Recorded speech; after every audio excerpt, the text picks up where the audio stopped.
Subriel Matias loses his IBF Light Welterweight World Championship to undefeated mandatory challenger Liam Paro. Boy, oh boy, this was a fight which may have fallen by the wayside for some people because Davis Martin was on tonight as well. But man, I have to say, I was hoping during the fight that they weren't going to job Paro on the scorecards. Because from the first round, I started thinking, what is Matias doing? He was walking forward, straight lines, hands up high, not moving his head, taking a lot of combinations from Paro, who is a southpaw, and showed that he had some slickness in there, some nice footwork, the way he was stepping around Matias. So I thought, why is Matias not letting his hands go? I'm not taking anything away from Liam Paro. He did his thing. He was very aware of what was coming at him. He was putting together nice combinations, and like I said, he had a lot of awareness in there with where to step with his feet around Matias's lead foot when he was attacking. So he did his thing. He did his homework, clearly. But I was just surprised by Matias's lack of urgency. I thought, what is this guy doing?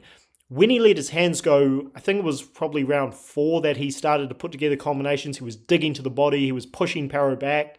I thought, okay, he's clearly the bigger puncher here. And Matias has this record of making his opponents quit. But again, from the early portions of the fight, I thought, this guy is clearly not Felix Trinidad. Like, Trinidad was a ferocious puncher at whatever division he fought at. And you know, they're both from Puerto Rico. Matias, he has that coldness about him. But, yeah, I just was not impressed with this performance. Now, hats off to Liam Paro again. He did his thing, but I was shocked by the lack of urgency from Matias. This was in his hometown. Like, everything, this was his first fight on DAZN, first fight with Matchroom. He was stepping away from inactivity. He was, again, he had everything on the line to help himself become a star, and he just looked poor in there. So I don't know what it is, but anyway, congrats to Liam Paro. He did his thing. He showed his class. So yeah, he is not going to be an easy guy to fight. And by the way, there were a lot of people talking about Teofimo Lopez fighting Subriel Matias. I wanted to see how Matias did in this fight, but I thought the way he stands upright, I just thought that is going to be lunch meat for Teofimo Lopez. I know a lot of people don't like Lopez, or the Lopez, him and his father, because he's arrogant, he's loud, but being realistic, I felt that style-wise, Teofimo Lopez would look at Subriel Matias and say, yeah, this is a good fight for me.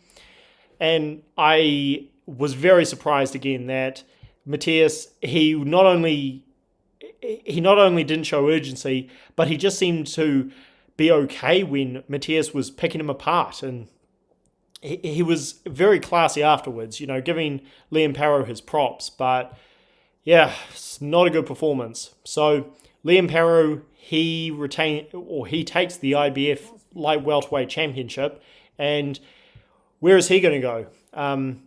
I would be very interested to see him fight Teofimo Lopez. Lopez, he has trouble with slick fighters, so that is going to be a pretty interesting fight.